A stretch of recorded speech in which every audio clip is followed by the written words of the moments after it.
എല്ലാവർക്കും സുഖമല്ലേ? ഞാൻ ലക്ഷ്മി. എല്ലാവരും സുഖമായിട്ടിരിക്കണമെന്ന് വിശ്വസിക്കുന്നു. ഇന്ന് നമുക്ക് ഒരു സിമ്പിൾ ആയിട്ടുള്ള ബ്രേക്ക്ഫാസ്റ്റ് റെസിപ്പി തയ്യാറാക്കിയാലോ? അപ്പം അതെങ്ങനെ തയ്യാറാക്കുന്നത് നമുക്ക് എളുപ്പം തന്നെ കണ്ടിട്ട് വരാം കേട്ടോ.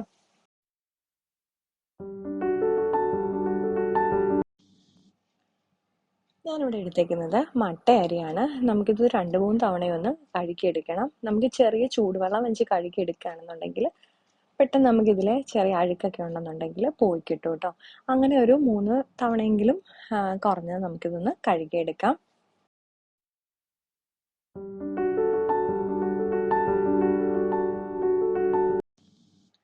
കഴുകി വൃത്തിയാക്കി എടുത്തതിന് ശേഷം നമുക്കിതൊരു 5 മണിക്കൂർ അല്ലെങ്കിൽ ഒരു 6 മണിക്കൂർ വരെ ഒന്ന് വെള്ളം ഒഴിച്ച് കുതിർത്ത് കിട്ടാൻ വേണ്ടി വെക്കണം. നമുക്ക് രാത്രിയിൽ അങ്ങനെ ഇട്ട് വെക്കണമെന്നുണ്ടെങ്കിൽ അങ്ങനെ ഇട്ട് വെക്കാം കേട്ടോ.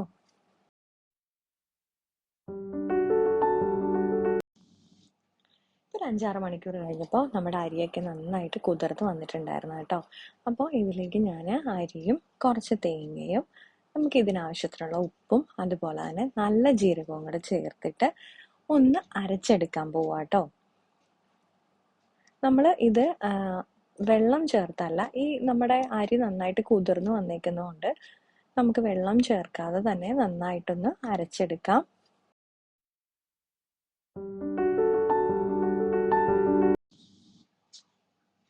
നമുക്കിത് ഈ ഒരു പരുവത്തിന് വേണം അരച്ചെടുക്കാനായിട്ട്. നമ്മൾ വെള്ളം ഒഴിച്ചു കഴിഞ്ഞാൽ ഭയങ്കരമായിട്ട് കുഴഞ്ഞു പോകും. അപ്പം അതുകൊണ്ട് നമ്മൾ അരി ആ കുതിർന്ന് വന്ന ആ ഒരു പരുവത്തിൽ നന്നായിട്ടൊന്ന് ഈ ഒരു പരുവത്തിൽ അരച്ചെടുത്തത്.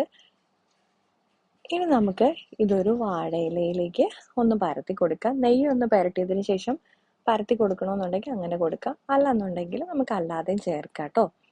നെയ്യ് പുരട്ടിയിട്ടാണെന്നുണ്ടെങ്കിൽ കുറച്ചുകൂടെ നമുക്ക് മയം ഉണ്ടാവും. ഇനി നമുക്ക് വാഴയിലയെല്ലാം ഞാനിതുപോലെ ഒന്ന് സെറ്റ് ചെയ്തെടുത്തിട്ടുണ്ട്. നമുക്കിതിനെ ഒന്ന് ആവി കയറ്റി എടുക്കാം.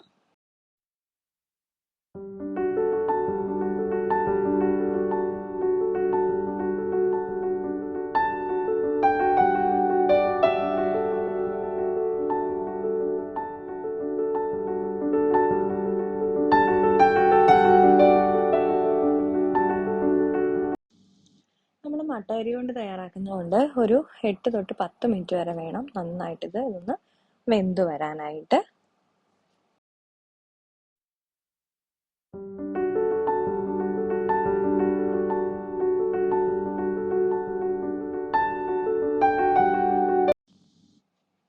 ഇപ്പോൾ അത് നല്ല പെർഫെക്റ്റ് ആയിട്ട് കുക്കായി വന്നിട്ടുണ്ട് കേട്ടോ. അപ്പം നമുക്കിതൊന്ന് നോക്കിയാലോ. കണ്ടോ, നമുക്ക് വളരെ ടേസ്റ്റി ആയിട്ടുള്ള ഒരു ബ്രേക്ക്ഫാസ്റ്റ് ആയിട്ട് നമുക്കിത് തയ്യാറാക്കിയെടുക്കാം. എളുപ്പം തന്നെ തയ്യാറാക്കിയെടുക്കാമല്ലോ.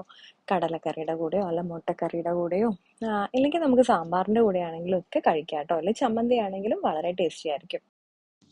അപ്പം നമ്മുടെ ഇന്നത്തെ ബ്രേക്ക്ഫാസ്റ്റ് വീഡിയോ ഇഷ്ടപ്പെട്ടിട്ടുണ്ടെങ്കിൽ തീർച്ചയായിട്ടും ലൈക്ക് ചെയ്യാനും ഷെയർ ചെയ്യാനും കമൻറ്റ് ചെയ്യാനും മറക്കല്ലേ.